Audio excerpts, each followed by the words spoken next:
a short amount of time, KC would gain the rep as a top-level member from the set. He earned his stripes by allegedly shooting up the Hoovers and Menlos on a regular basis. Oh, he They wild. felt the alleged pressure he was applying.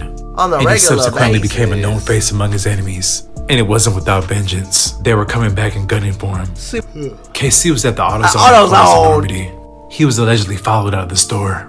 And when he was settling in his vehicle, a black suspect ran up and shot him multiple times. You 19, young and dumb. See, how is you all on the net dissing your ops, got custom merch with your ops dissing them, you actually sliding on them, and then you lacking at AutoZone? Make it make sense. Like, they had a celebration. Deshaun Barley was born on November 14th, 2002 in Los Angeles, California. Oh, he's the same. To a loving mother and father. He spent a good portion of his childhood in Rosamond, which is located above Lancaster in the Antelope Valley. He'd be back and forth between the AV and LA when he wanted to spend time with his dad. Large, loving, and close-knit would be words used to describe his family dynamic. Some would say he was a mischievous child. Growing up, he enjoyed playing youth football. He naturally had a lot of energy, which translated to him excelling on the field at school. He wound up getting sucked into his environment and got put on the Six Deuce Brims. What? The Harvard Park Brims are a black gang located on the west side of South Central Los Angeles, stretching from Slauson to Gage, between Western and Hoover. They started as the LA Brims and were known as the ones who went up against the Crips back in the early days of gangbanging. The Brims aren't the largest hood, but they are fearless. And the Six Deuces are primarily responsible for keeping the Brim name alive today. Over a short amount of time, KC would gain the rep as a top-level member from the set. He earned his stripes by allegedly shooting up the Hoovers and Menlos on a regular basis. Oh, he wild. They felt the alleged pressure he was applying. On the and regular he subsequently basis. became a known face among his enemies. And it wasn't without vengeance. They were coming back and gunning for him. See, my thing is, though, like, with situations like this, like, he said, a regular basis. Like, what you mean, a regular basis? Like, y'all ain't got no jobs y'all gotta go to. Y'all ain't got no money y'all gotta go make. Y'all ain't got nothing to go do. Just go up over there and just slide on ops. Like, y'all ain't got nothing better else to do. Like, okay. Like, I be genuinely confused. KC would survive being shot on multiple occasions. Wow. All before the age of 18.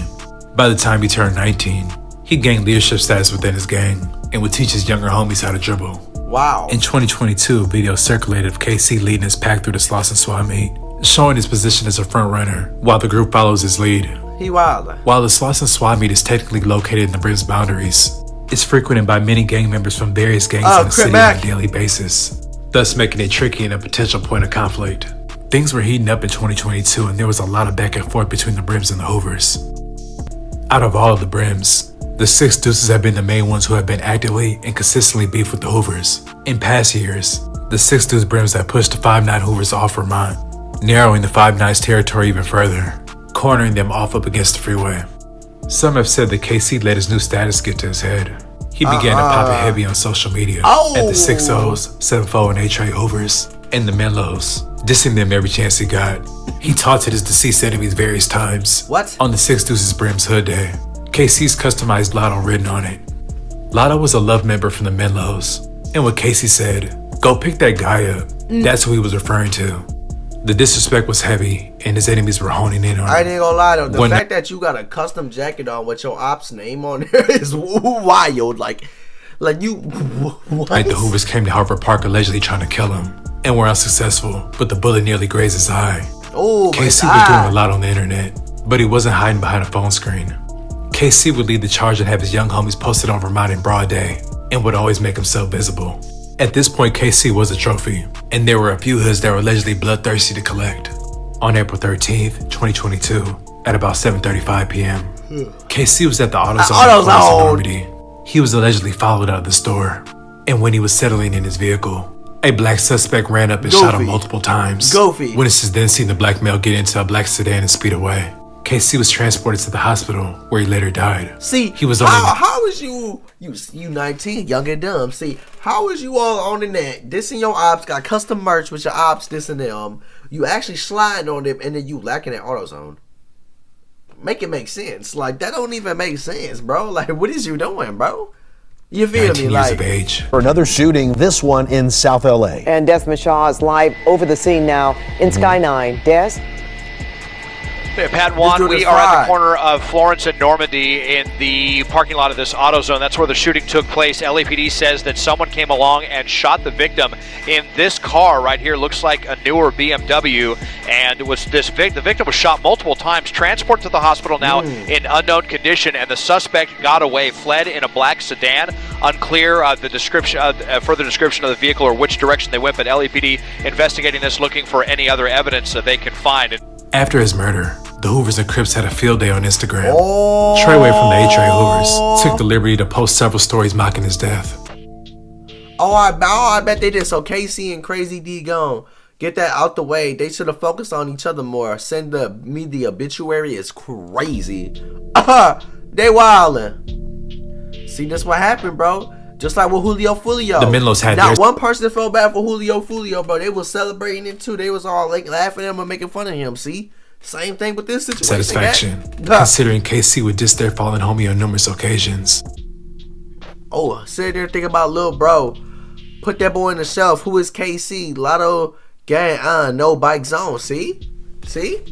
Bad, but sad, bro. They got him crying in the pictures, gang. They edited the pictures to the make Rolling him cry. 30s even joined in on the festivities, with several members posting about KC.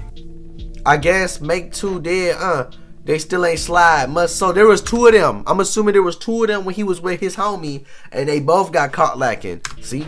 Fried, gang. I need to be at least. And although the murder occurred in days. A-Tray gangster territory, word spread in the city that allegedly the Hoovers or Menlos were behind the murder. At the funeral, KC's female acquaintance showed up, and it caused a flare-up. She was from the 107 Hoovers, who are enemies to the Brims. She showed up wearing red either as a disguise or respect for KC.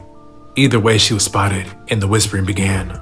The Brims were allegedly sliding heavy for KC, and allegedly there was get back that same night. KC would be remembered as a main factor for the 6'2's Brims, and was someone that his younger homies looked up to. He was also a loving family member, and leaves behind many relatives. His name is still being honored to this day. That's crazy, gang. I ain't even gonna lie. But you can't. See, you young, man. He young, gang. He wildin'. I'd like to thank you guys for watching, please. I'm about to say, like, you young, gang. You can't be out here sliding. You ain't got nothing else to do, gang. $1 million out here, million baddies. I'd rather somebody waste their life and chase a girl to be out here sliding on ops. Like, you feel what I'm saying, bro? Like, you ain't got nothing better else to do, gang. Like, nothing. Goddamn, you feel me? Like, you wildin', bro. Like, go get some money. Get up out the hood. Take care of your family. Like, what? I don't know, man. What y'all feel about this? Young and dumb, ain't got nothing better to do. Was in a bad environment, and he literally just said, fuck it. You know what I'm saying, man? That's why I say get some money on and stay up out the way, bro. They be tweaking out here, bro.